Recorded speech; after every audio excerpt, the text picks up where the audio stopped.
Welcome to Our Girl Relationships. On this channel, we discuss day-to-day problems people face in their lives. Let's start with the video. My 35 female parents, 76 male, 77 female, were pretty abusive to me. They treated me like a slave and made me do all of the work in the house, washing the car, washing everyone's dishes, tidying up everyone's rooms, etc. While my siblings didn't have to do anything. The reason? I was an atheist and the rest of my family were devout Christians. They also had the habit of destroying my stuff and beating me whenever they felt like it.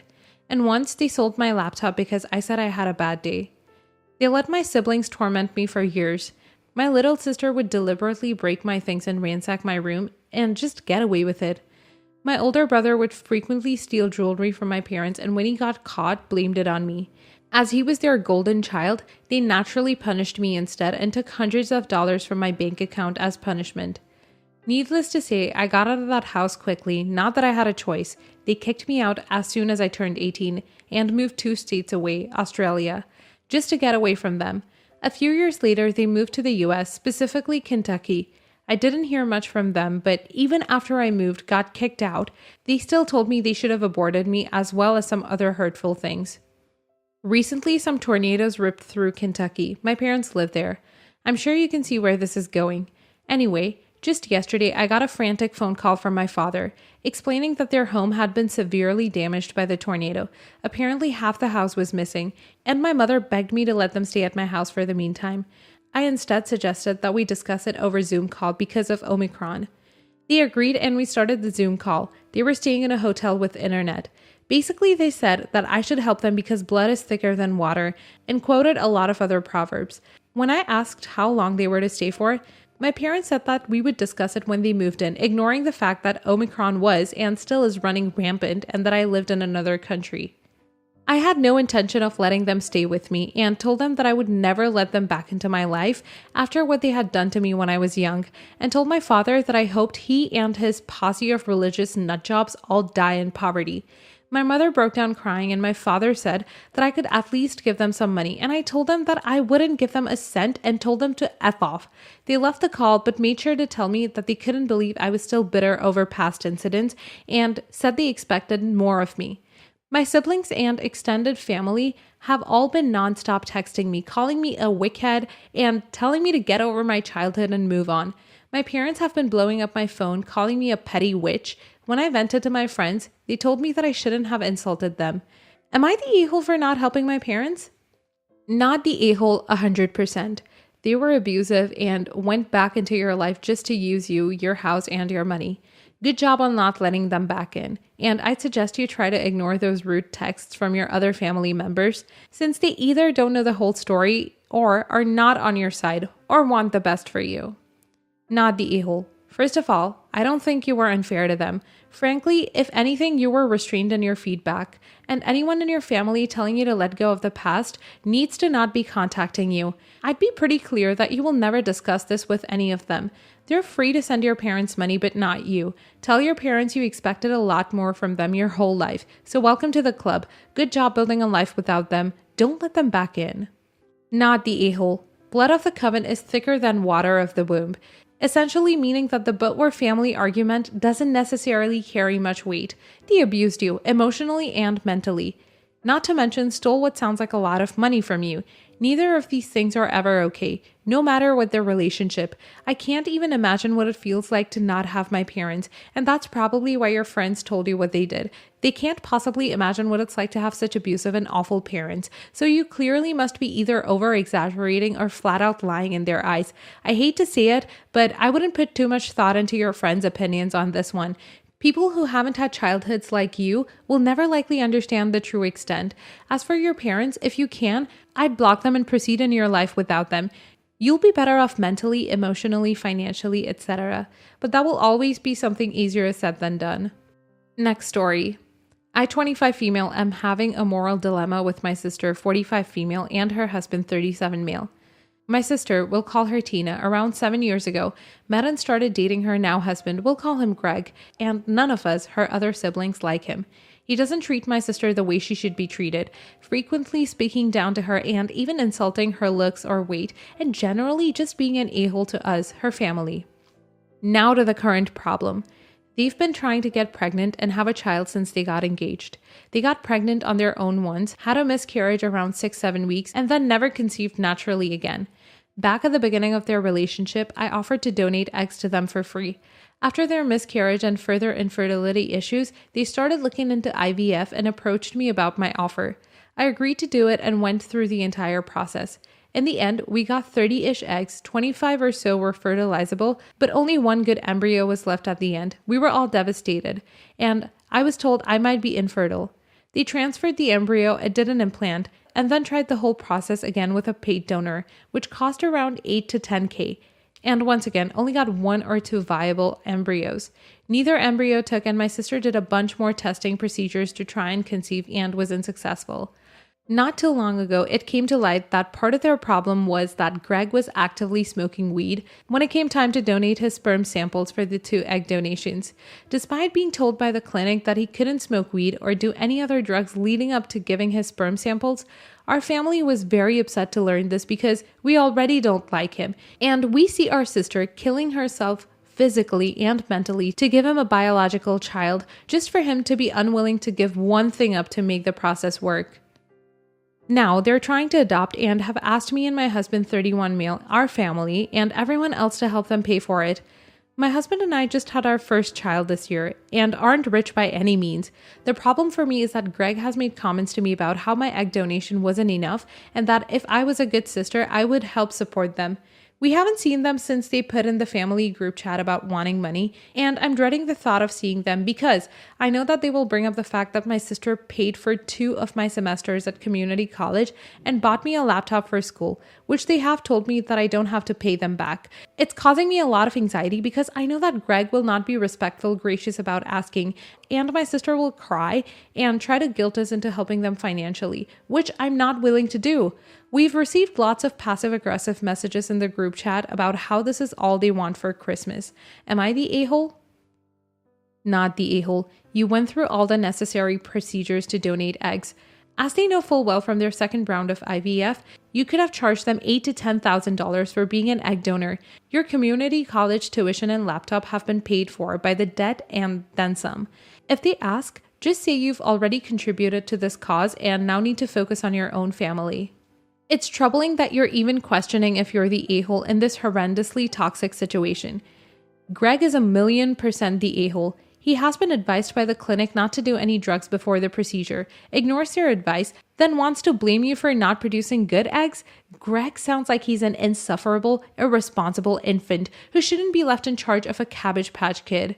If they can't afford to adopt, then they can't afford to raise kids. Besides, if this is the way he treats his wife and her family, would you want to help give him access to a child that he can mentally manipulate and abuse? My advice, do not give them a cent. Not the a-hole. Giving them your own eggs was above and beyond what a good sister would do. They told you that you don't have to pay them back for school, so you don't have to. You donating your eggs and agreeing to let them potentially raise your child was more than paying them back, by the way. Say no firmly and tell Greg and your sister that you or your spouse will not discuss it any further. You can also let them know if they don't drop it, if they try to guilt you, or if they go to other family members to complain about you, then you will need a break from them. Next story. So I had a fiance, 24, and I just knew she was the woman I'd spend my life with.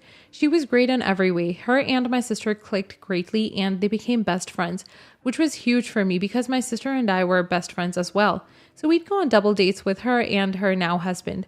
I found out my fiance was cheating on me and blew up on her. She cried and said the usual stuff, but I was destroyed and called off our engagement and broke up with her. She ended up getting in a relationship with her affair partner, which stands till this day. Afterwards, before I blocked my ex on everything, as I simply forgot, I saw her post on Facebook a picture of her new boyfriend happily hanging out with my sister and her then fiance. I got angry at my sister and told her I thought it was wrong for her to do that. I know that she's a grown woman, but I thought that she would be mad at her too, especially since we're so close. I mean, we're twins. She tried to explain to me that she loves me more than anyone, but that she cherishes her friendship with my ex and didn't want to let either of us go. I ignored her after that and she called me. We went back and forth, her trying to plead with me and me angrily refusing to see her point of view. I then told her, have fun with your new friendship. Don't contact me again. I'm done with you. And then blocked her and my ex on everything. Since then, I've moved from our old apartment and have gotten a new one and changed my number. My father and a few trusted friends have this info and have been instructed not to give it to my sister.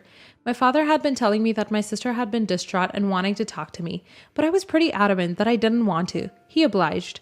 Then she called me on my new number and told me she was getting married and that she would love for me to be there. I was ecstatic at first. Then I remembered my ex and asked if she and her new boyfriend would be there, to which she replied that she was going to be a bridesmaid and that the boyfriend would be there. I then told her that as of now, we're both only children, a little harsh, but I was angry, and hung up the phone and blocked the number. They're married now, but my dad tells me that they're visibly distressed and that he's afraid it will take a toll on her marriage.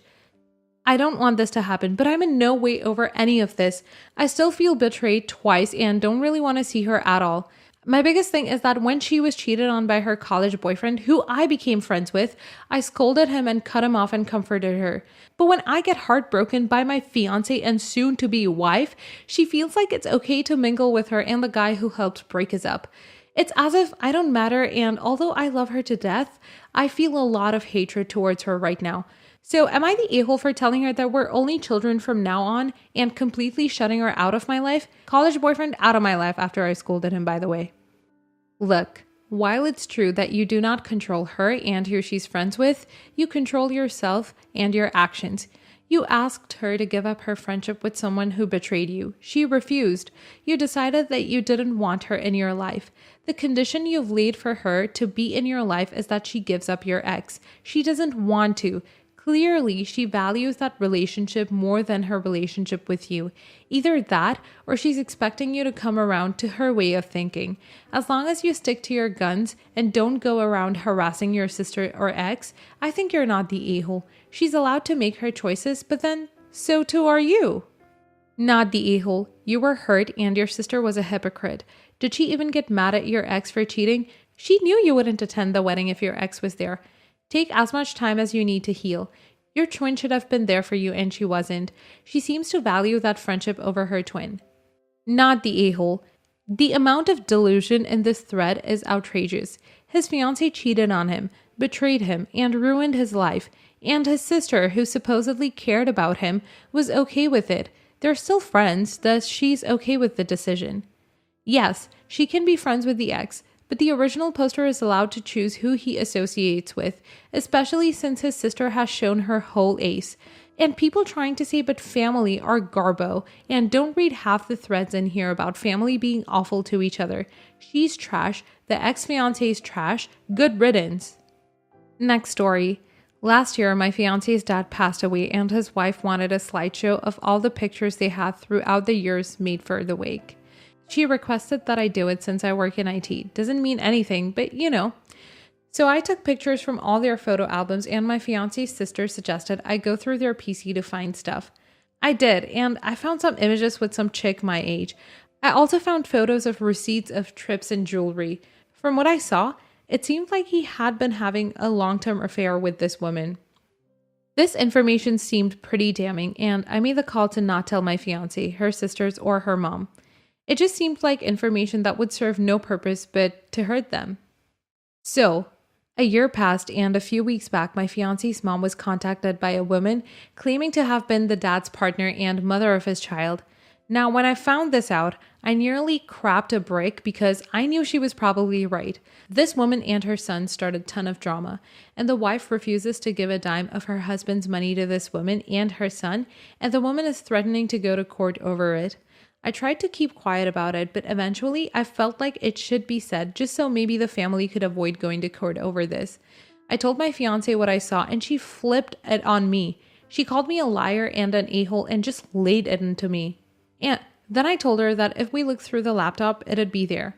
We did and she was shocked. She then went off on me again for keeping this huge piece of information secret. She told her family and now they all hate me. My fiance has been sleeping at her mother's house for the last few days and I look like an a-hole. Am I the a-hole? No a-holes here. I agree that at the time there was nothing to gain and only hurt would have been caused.